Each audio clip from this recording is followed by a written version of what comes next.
Juan José, des Herbis pas à la hauteur selon Boula et toi. Alors la première chose, c'est un match important, on est tous d'accord. Oui, Rennes. Parce que surtout l'Olympique de Marseille doit montrer autre chose que cette élimination en Champions League. Si on regarde de près, c'est vraiment dommage cette élimination. Ça s'est joué à rien, ça s'est joué à 2 minutes.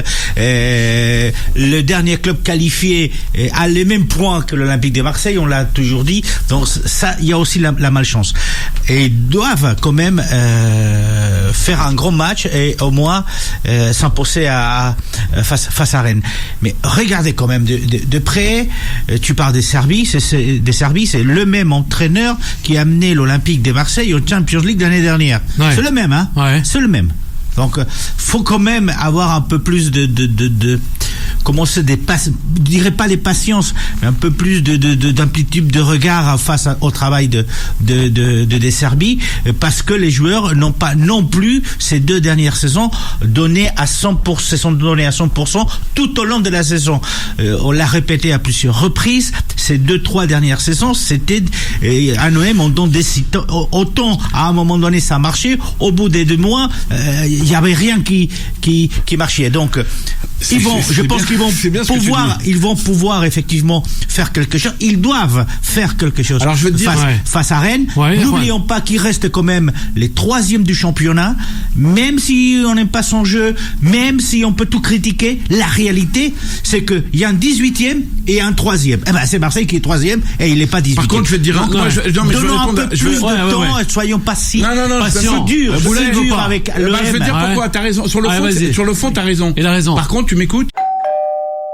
Et au-delà de tout ça, rapidement, il y a quand même les statistiques. Et quand on regarde l'OM, qui était l'une des meilleures équipes réalisatrices l'année dernière au niveau des buts, cette année, c'est encore la meilleure équipe en Ligue 1. Et sa défense n'est pas si catastrophique que ça par rapport au PSG. Non, par rapport au PSG, tu regardes 20 journées, ils sont à 22 buts encaissés. Bien sûr, le gros problème, c'est ce que je veux dire par là, le capitaine. Et statistiquement, l'OM a quand même des résultats semblables à ceux de l'année dernière. Le capitaine de l'OM, merci de le rappeler. Pour moi, le capitaine de l'OM, c'est une catastrophe. Faisons un peu des confidences. On est à la 20e journée. Il y a encore. On va laisser le temps, peut-être.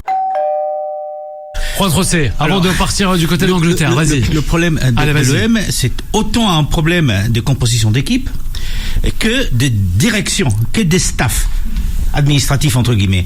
Ça va. Pablo Longoria quand même, il est là depuis 2021. C'est l'un des présidents qui tient le plus. Ouais. Alors, on en a beaucoup parlé quand il est arrivé. C'est quelqu'un qui a la main sur la venue ou le départ des joueurs. C'était son métier avant d'être président de l'OM.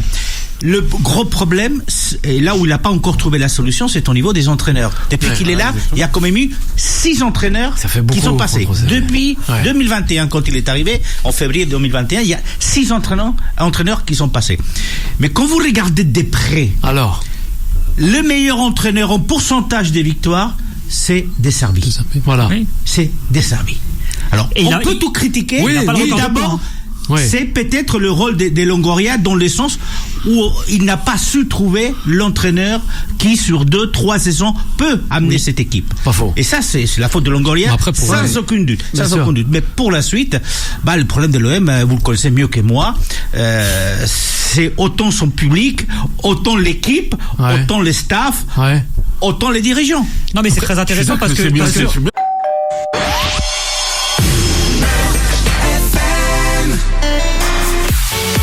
20h, 21h, Time Sport avec Bilal Nenman sur Beurre FM. Et nous sommes de retour, 20h37. Voilà, c'est la dernière rubrique et partie de cette émission. Plus précisément, on va revenir en Angleterre avant de retrouver Moussa en ce mardi soir et son Bonks Time. Allez, on y va. Time Sport, le mode pressing. Juan José, on t'écoute. Super. Le match, c'est Arsenal-Chelsea. Petit avantage quand même à Arsenal qui est allé battre Chelsea chez eux. Mais ce débat autour d'Arteta, puisque vous en avez parlé, est quand même très intéressant parce que quelques minutes avant, on parlait des entraîneurs du côté de Marseille. C'est vrai. 6 entraîneurs depuis 2021. Depuis 2019, Arteta est à Arsenal. 2019. Rappelez-vous quelle a été sa première saison. Elle a été catastrophique. On lui a laissé le temps. Catastrophique. Et on lui a laissé le temps. Et on voit quels sont les résultats. Il n'y a que 3 titres pour Arteta depuis qu'il est à Arsenal, mais il a été vice-champion de la Première Ligue ces 3 dernières années. Il aurait pu être encore le champion il y a 2 ans et l'année dernière. Bon, peut-être qu'il le sera cette année. Donc il y a une grosse différence entre ce qu'on comprend comme football du côté de l'Angleterre et ce qu'on fait du côté de la France. Après, c'est vrai que Arteta n'avait pas d'expérience quand il est arrivé à Arsenal. Vous vous rappelez tous?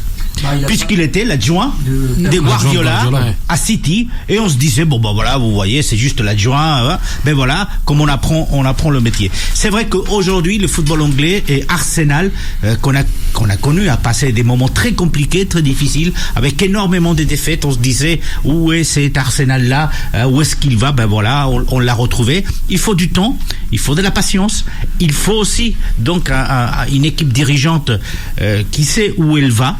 Et je pense qu'ils l'ont trouvé du côté d'Arsenal. C'est ce qui s'est passé aussi à Liverpool à un moment donné, où ils ont commencé à perdre un peu le nord. Et Arsenal comparé à Marseille, on a plus tendance à dire ce que je veux dire, c'est que la façon de comprendre le football. Vas-y. Et comment on se donne les moyens. Alors c'est pour ça qu'on peut critiquer Longoria par rapport au fait qu'il a eu 6 entraîneurs depuis qu'il est président, quand on voit Arsenal qu'il n'y a eu qu'un seul et qu'on lui a fait confiance après une première année catastrophique. Donc c'est un match très intéressant. Alors, difficile à savoir qui va gagner. C'est certain qu'Arsenal est le grand favori, déjà parce que en première ligue quand même il marque le rythme de la première ligue, mais c'est vrai aussi qu'il a été ces 3 dernières années colister que ce soit de Manchester ou de Liverpool, et donc à un moment donné ils peuvent aussi fléchir. Mais en tout cas, gros match à suivre. Une petite pièce du côté d'Arteta, du côté d'Arsenal. Moi j'ai l'impression quand même que je suis un peu plus positif dans le sens où défensivement parlant c'est la meilleure défense de la première ligue aujourd'hui, bien sûr, oui. Mieux que City, et c'est la deuxième attaque parce qu'ils sont juste derrière Manchester City, mais il y a que 3 buts de différence entre les deux clubs en première ligue. Et puis quand on voit ce qu'ils ont été capables de faire, notamment ces 3 dernières années, et la régularité qu'ils montrent encore cette année, je pense que cette régularité ne l'a pas eu par exemple l'année dernière Manchester City, qui a eu vraiment un trou d'air important. Donc je pense que c'est vraiment aujourd'hui parmi les équipes anglaises celle qui offre le plus de garanties. On peut aimer ou pas après effectivement un certain nombre de joueurs ou sa façon de jouer, mais la réalité après c'est effectivement que quand tu regardes le développement de cette équipe ces dernières années, tu vois qu'il est certainement la plus solide aujourd'hui du championnat anglais.